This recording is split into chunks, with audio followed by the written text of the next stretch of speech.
ይቅርታ ጠይቀው እንሂድ። ምን አገባኝ እኔ እኮ እዬ ያግባሽ እኔ ፊት ባሪ እስኪ እንዳልሰማሽ ስርዓት ይኖርሽ።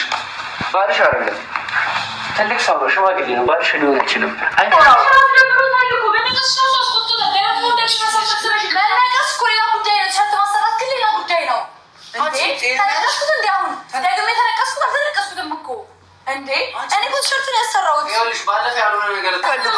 አይመለከታቸውም። በግድ ይዛችሁ ትሄጂ ነው እንዴ? ምንድነው የሚደረገው? ቆይ ምንድን ነው ያጠፋሁት? አንቺ ፍቅረኛሽ ቢሆን እንደዚህ ብታረጊለት ያን። ሰላም ዲናችሁ የዝጌሩያል ቤተሰቦች እንኳን ያንስ ቻናል በሰላም መጣችሁ። እንግዲህ ይሄን እንደምታዩት ነው። ያው መናገር አይጠበቅብኝም ዛሬ በቃላት መግለጽ አይጠበቅብኝም ብዬ ነው ዛሬ ቲሸርት አሰርቼ ይቅርታ ብዬ የመጣሁት። እንግዲህ ውድ ባለቤቴ ነው ማለት ነው። ያው ከዛም በኋላ ከተነጋገርን በኋላ ግን ደግመንም አውርተን አናውቅም። ምክንያቱም አይ ቲንክ ይቅርታዬን አልተቀበለኝም ብዬ ነው የማስበው እና ግን ይቅርታዬን እንዲቀበለኝ ወይም ደግሞ እሱ መቼም የማይረሳቸውን ነገሮች እንደፈጠርኩት ሁሉ እኔ መቼም የማይረሳ ይቅርታ መቼም በማይረሳ መልኩ ይቅርታ ለመጠየቅ ነው ማለት ነው ዛሬ የተገኘሁት። እንግዲህ ቤተሰቦቼ ይህንን ነገር በማድረጌ ሁላችሁም ደስተኛ እንደምትሆኑ እሱም ጭምር ደስተኛ እንደሚሆን እርግጠኛ ነኝ።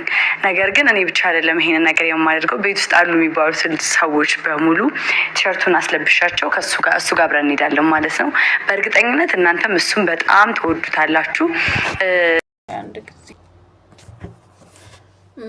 በነቀሳቱ እንደዚህ ያለ ዛሬ ደግሞ አሳርተሽ ምን አይነት ነው እንዴ? ጓደኞችሽ ትክክለኛ ናቸው። ባለፈው እንደዛ አድርገሽ እንደዛ ስለተቆጣሽ ዛሬ ደግሞ ምን ይልሻል ነው? ዳኒን ይመስለኛል ባልሽ እኮ ትክክለኛ ነው።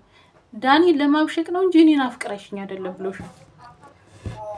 ዳኒ የዲጄሊን ፎቶ ቤትሽ አምጥቶ እንደዛ ሲያደርገው አንቺ ደግሞ መልሰሽ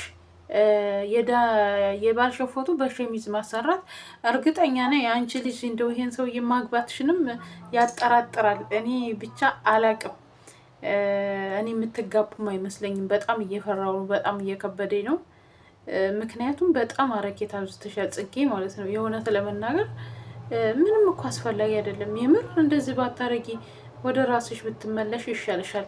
ይሄ ሰውዬ እውነት የምትፈልጊው ከሆነ ወይ ዳኒን ለማብሸቅ ብለሽ ከምታረጊው ነገር ከሆነ ወይ ተመካከራችሁ ድራማ እየሰራችሁ ከሆነ ኦዲየንስ ላይ አትቀልዱ። የኢትዮጵያ ሕዝብ እናንተን ስለሚወዳችሁ የእናንተን እድገት የእናንተን ለውጥ ፈልጎ ነው እንጂ ዝም ብሎ አይደለም።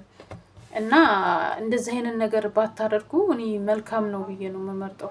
ምክንያቱም የኢትዮጵያ ሕዝብ እናንተን ስለሚመርጣችሁ ነው እንጂ እናንተን ስለሚወዳችሁ ነው እንጂ ዝም ብሎ ሌላ ነገር ፈልጎ አይደለም።